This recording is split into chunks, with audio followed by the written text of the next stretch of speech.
the jungle. Huge mane out here. He's laying down under a tree in the middle of Africa. He's so big. He's so hot. He doesn't want to move. Now, the little lion cubs, they start messing with him. Biting his tail, biting his ears. He doesn't do anything. The lioness, she starts messing with him, coming over, making trouble. Still, nothing. Now, the other animals, they notice this, and they start to move in. The jackals, hyenas, they're barking at him, laughing at him. They nip his toes and eat the food that's in his domain. They do this, and they get closer and closer and bolder, till one day, that lion gets up and tears the shit out of everybody, runs like the wind, eats everything in his path. Because every once in a while, the lion has to show the jackals who he is. It's too late to be scared. It's time to kill. I'm going to the other room. You come out when you're ready.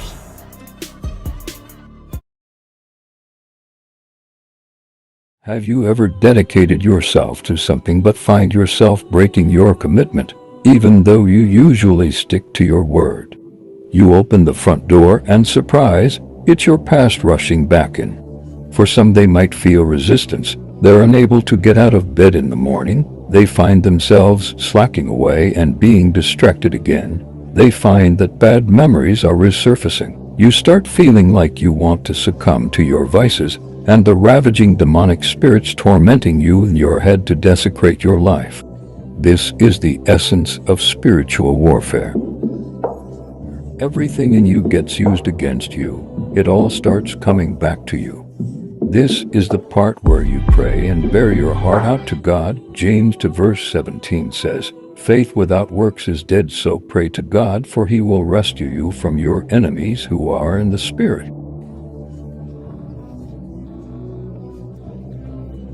But you still have work to do, and that is resisting the devil. James 4:7 says, "Submit to the authority of God. Resist the devil, stand firm against him, and he will flee from you." Resist temptation. Resist the urge to watch porn. Resist the urge to reconnect with your toxic friend or family member. Just let them go. Don't give in to the urge to call your abusive ex. Release the old and quantum leap into the new. Don't give in and don't give up. Resist like it depends on you, and pray like it depends on God. Be still and know that He is God. Cast all of your cares, burdens, struggles, and weaknesses on Him. The spiritual realm is active, and if you are a believer who has tasted the piquant flavor of salvation, the enemy will send attacks your way. With your carnal eyes, it might seem that the more you dedicate yourself to God, the more dreadful events spur in your life. But perhaps one of the most insidious aspects of the schemes of the enemy is his ability to deceive us into perpetuating our own bondage that pulls our hearts further away from God. The enemy is a liar. The truth is, the more you dedicate yourself to God, the more the enemy will attack you, because the demonic realm is losing control of you. You are getting saturated in God's kingdom, so the enemy can no longer promulgate his diabolical agenda in and through you. He's not going down without a fight, and neither should you. Don't let him win. Let the burdens you endure bring you to Christ, and lay your fears on him. Come unto me, all ye that labor and are heavy laden, and I will give you rest. Take my yoke upon you, and learn of me, for I am meek and lowly in heart, and ye shall find rest unto your souls. For my yoke is easy and my burdens are light. Matthew 11:28-30. Spiritual warfare looks different from war on the earth, most subtle yet powerful enough to take you out. It can even project thoughts which yields control of your mind to let you take your own self out. War is difficult, and even the strongest people can fall during warfare.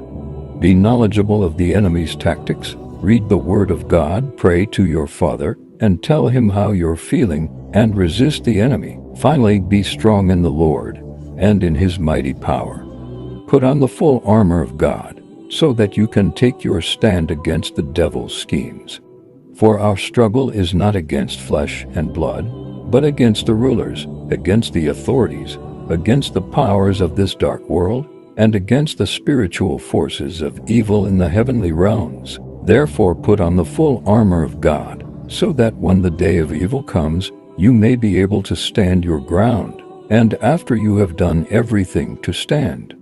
Stand firm then, with the belt of truth buckled around your waist, with the breastplate of righteousness in place, and with your feet fitted with the readiness that comes from the gospel of peace. In addition to all this, take up the shield of faith, with which you can extinguish all the flaming arrows of the evil one. Take the helmet of salvation, and the sword of the Spirit, which is the Word of God, and pray in the Spirit on all occasions with all kinds of prayers and requests. With this in mind, be alert and always keep on praying for all the Lord's people. Pray also for me, that whenever I speak words may be given me so that I will fearlessly make known the mystery of the gospel, for which I am an ambassador in chains.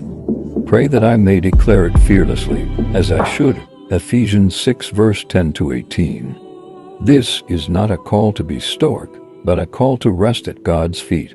He knows it is difficult for you, and He wants you to return to Him so that He can help you. Give God a try, only He can heal you.